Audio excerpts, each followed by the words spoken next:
This is Future Sight, a War Machine and Horde show covering games, events, theory, the meta and more. If you like what you hear, don't forget to subscribe to the channel for more content at KS1 Gaming. Thanks and enjoy.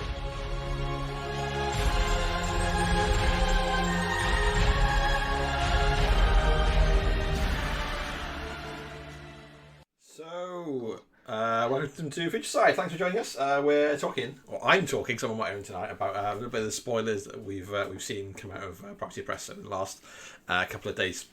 So, Evan and Ben are, I'd like to say, thinking about the event this weekend as the team event at Asgard, but they're more likely just chilling and trying not to melt 'cause it's hot.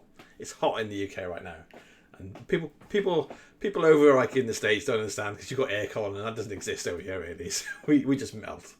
Yeah, so thanks for joining us. If you're watching live on Twitch, thank you for joining me. Come and join in the chat and ask me some questions if you want. Join in the discussion. Don't forget you can use your Amazon Prime subscription to get rid of any adverts. Otherwise, just like try and just grin and bear it through it because it like helps a little bit. If you want to support the show, great, do that. You can obviously follow us and sub on here on Twitch and on YouTube, which helps. And check out the Patreon as well. There's some extra stuff goes on the Patreon now. I've started to redo it, so you'll see like full games as well as like sped up battle reports, and you get early access to stuff like the podcasts. And get to vote on things and just join in the community stuff where we're trying to build basically. So it's all stuff that helps me get to events and get models sort of thing, as I'm a single dad. The other guys are fine. It's all about helping me, but thanks for joining us. So we've seen obviously a bit of drama last weekend, and that kind of brought out some positive changes in that the PP have been like a lot more active in the last week afterwards, and we've seen a lot of juicy info coming out, which has been cool. So obviously we know that Orgoth are coming, and seems to be like a Marmite faction, and I think a lot of it is to do with like the aesthetic of how they look and how people like perceive they'd be in their minds. I think people thought more like sort of rugged Viking-esque chaos warriors, and they kind of lent harder into they've embraced technology. They were beaten with war machines, so they've jumped in and they've obviously got their own twisted take on it. So they've got things like these more like savage animal sort of themed war beasts. They're like predatory monsters in a robot body, but I think they look super cool, and I think Eric Svensson did like an amazing job. Yeah, he's definitely like one of the kings of non-metallic metal out there. I really like it. I know people sometimes don't, so take it as you will. But like things to consider is War Machine isn't one of the games where it's like you've got to play this army has to be blue with a U on it, for instance, or this army has to be red or dark green. You play it as you want it. So if you don't like the non-metallic metal and all the shine and the chrome, the Orgoth have got, paint them like red and black, or paint them green and like sort of off-white, or however you really want to. So that's one of the great things about War Machine is you don't have to worry about it. While we're talking about the UK quickly, obviously there's the Asgard team tournament. The Warsaw War Masters team event is this weekend.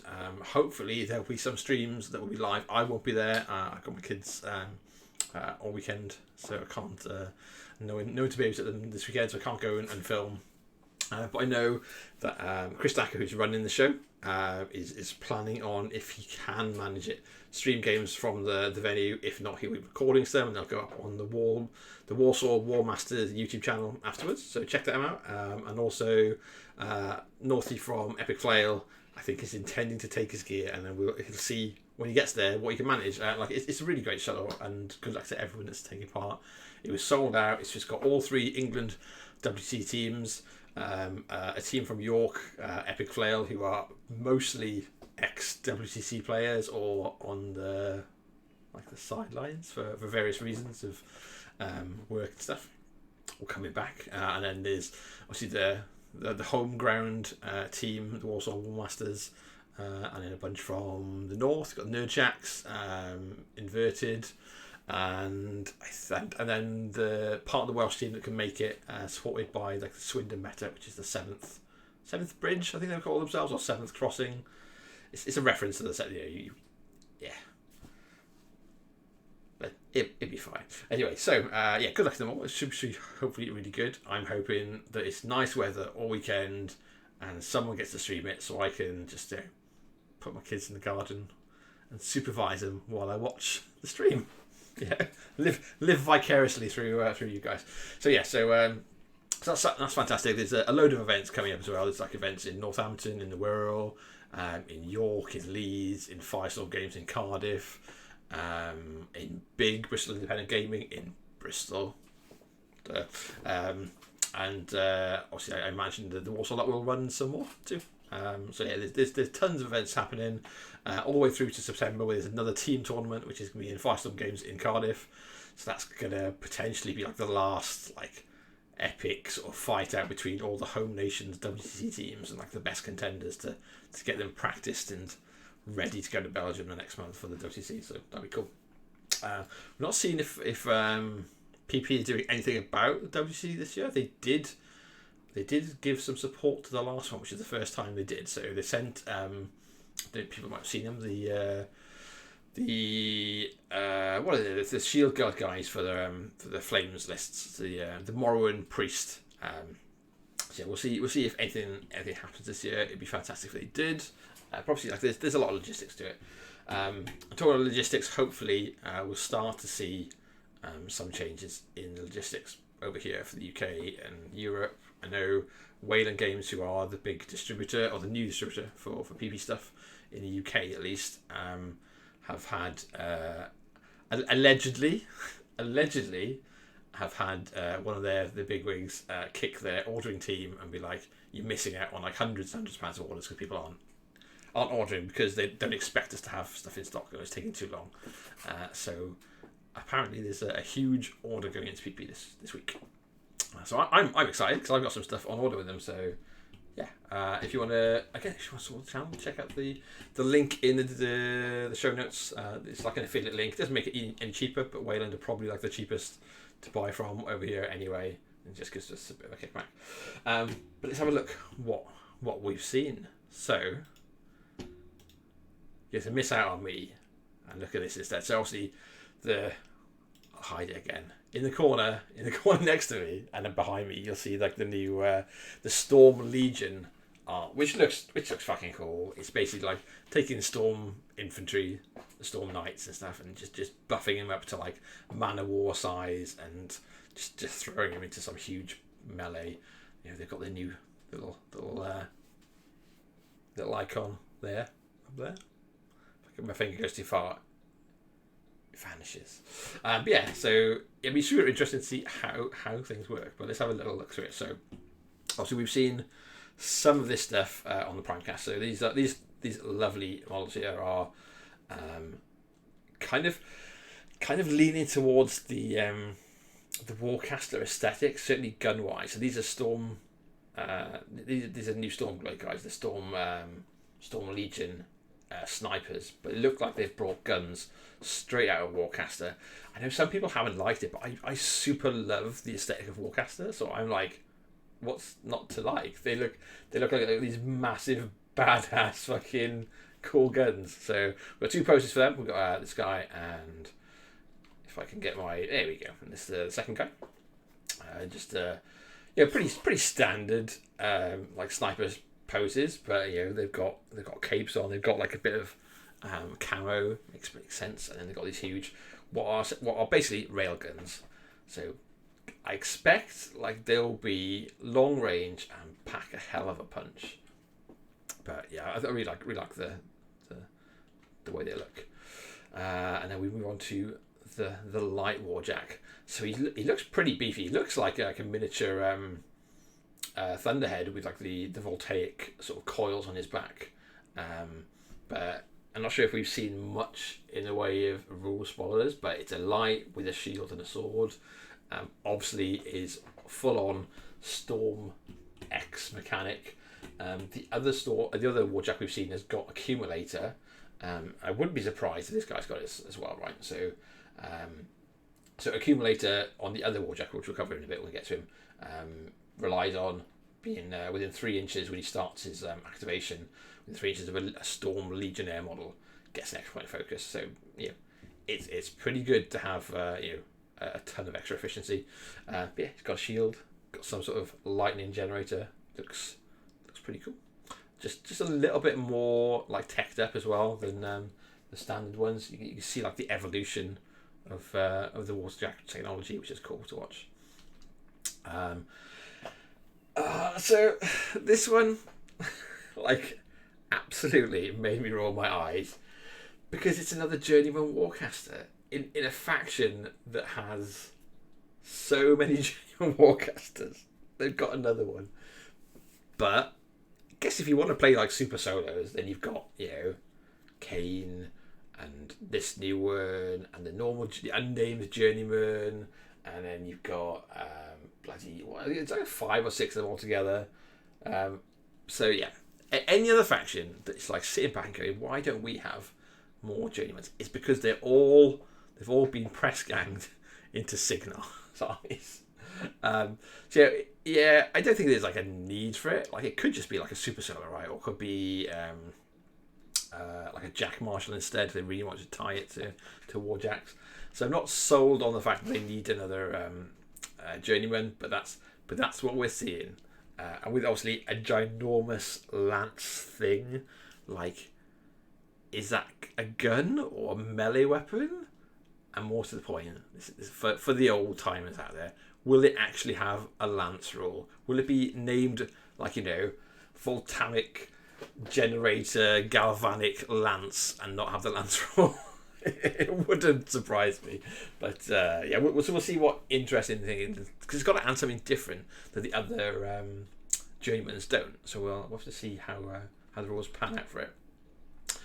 And these are probably some of like the things that Cygnar players have been calling out for the longest is medium base infantry, and they kind of look a bit like, to me, the shield looks a little bit like a precursor knight that has been sort of vaulted into the future, and obviously is full on embraced the whole Storm aesthetic for the Storm Legion.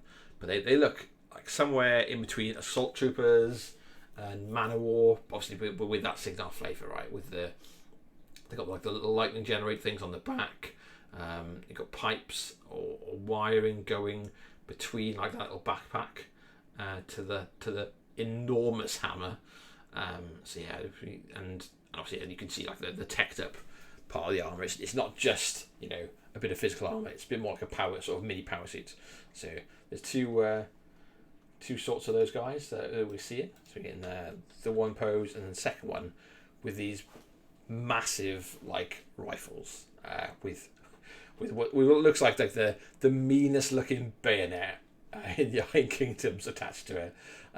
So I don't know if these guys are going to end up being a multi-kit. Like that's possible, or if they'll just be like you buy them separately. Obviously, a lot of the core parts of them are all the same. But yeah, it's again showing how much stuff is being worked on at the moment on top of Orgoth. So obviously Orgoth, the entirety of the faction is coming. We know it's now not going to be kickstarted. It's going to be just available when it's available. So we're hoping we'll get some news about when that actually will be released. Don't foresee it being before WC. Don't think we'll see them. But yeah, you never know.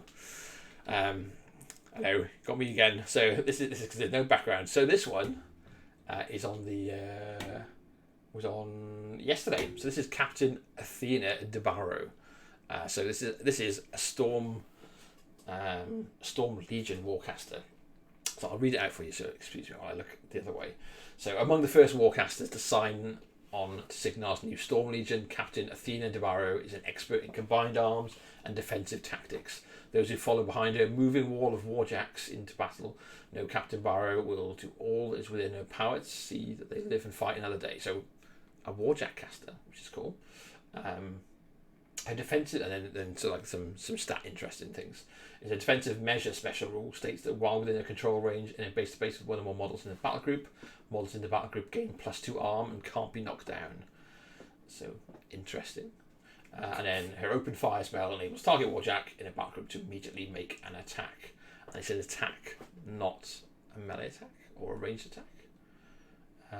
So, like, I'm not sure if that's the same on other open fire casters. Probably have a look at in a second. But obviously we've seen that there's the new light warjack that's got a shield. You've still got things like sentinels who are very, very beefy with shields. So yeah, anything where, and obviously you've got a glut of genuine warcasters who've got arcane shields and stuff to hand out. So she could just be a ridiculous sort of line of warjacks that are just gonna sort of exponentially grow in armor and just more annoyingness to actually get rid of. So open fire is indeed a basic melee or range attack. Yeah, so she gets to benefit from both of them, which is kind of cool. Like Cygnar super lean into like the combined arms a lot.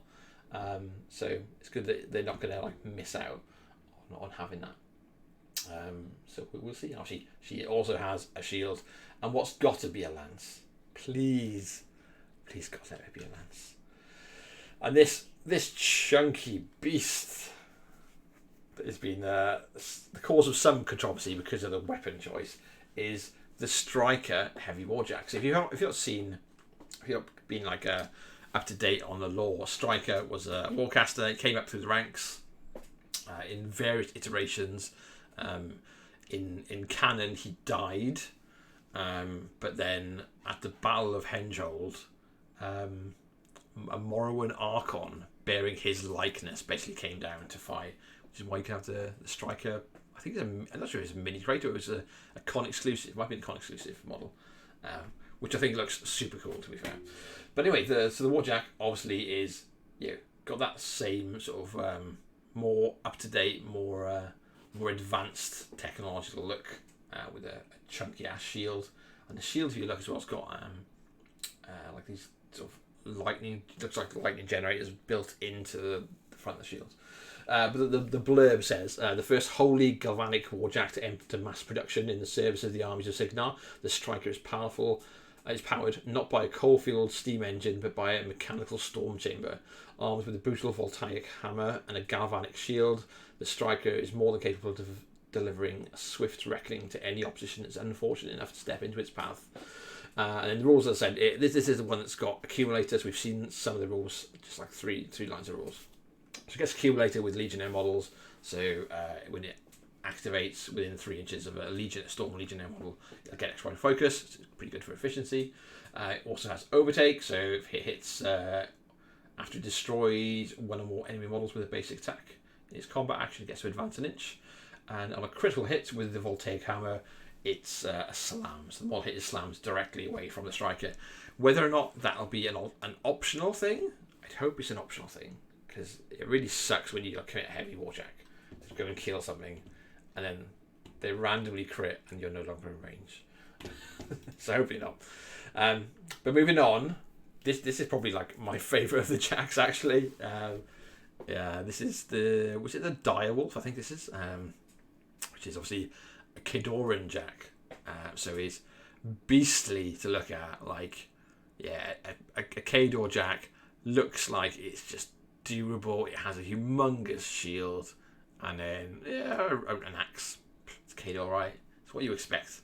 Kador comes with axes as standard. Here's your furry hat and your axe. But as has been pointed out, yay, Kador heavies with shields to join Carjack's revolution. That'll be cool. See how it looks. And then the one that's a little bit like Marmite, I think, is the tank.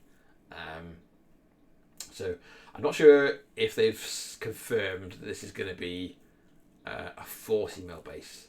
So obviously we know from the Siege Tarrasque that the 40mm bases are coming. So in between large and huge bases, I wouldn't be surprised if this is exactly what this is sort of in line for. So tank tracks, big armored body, and a Kadorian soldier on the back with what look like, well, they're just cannons, and there's like really really like beefy shells in like the loading chamber. You can see maybe, and then we're back to the beginning. I do like those guns. So yeah, some stuff for sure, and certainly more stuff than we've seen for a while. So Yeah, so absolutely like thumbs up to PP for answering the call of people going, yeah, we really want to see, we want to be able to engage stuff. I've got to email them back, which I'll try to get around to today. I've got like a big list I've been working on where they've asked for like what will help, what they think would help me as like making community content and getting people engaged. So I'm going to talk to them about that. That would be super cool to see. But yeah, certainly it's good to be moving forward and like, yeah, don't whatever you do, don't look at Facebook and go, oh man, all of this stuff's going wrong.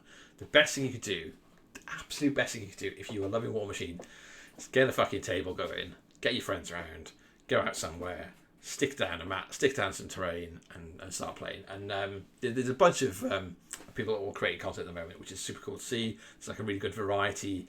There's lore stuff. There's stuff about like re-energizing your meta. Definitely go and check out those guys. I'll try and see if I find the link to their YouTube stuff that they're from. They're on like the More Than Dice like network. The guys that did that, and we're certainly like locally. We're taking that on board, so going to make sure we're trying to put down 3D terrain and painted models more, especially when we're playing at like the local gaming store to us. So when we're playing at like our local club, it's like a working men's club.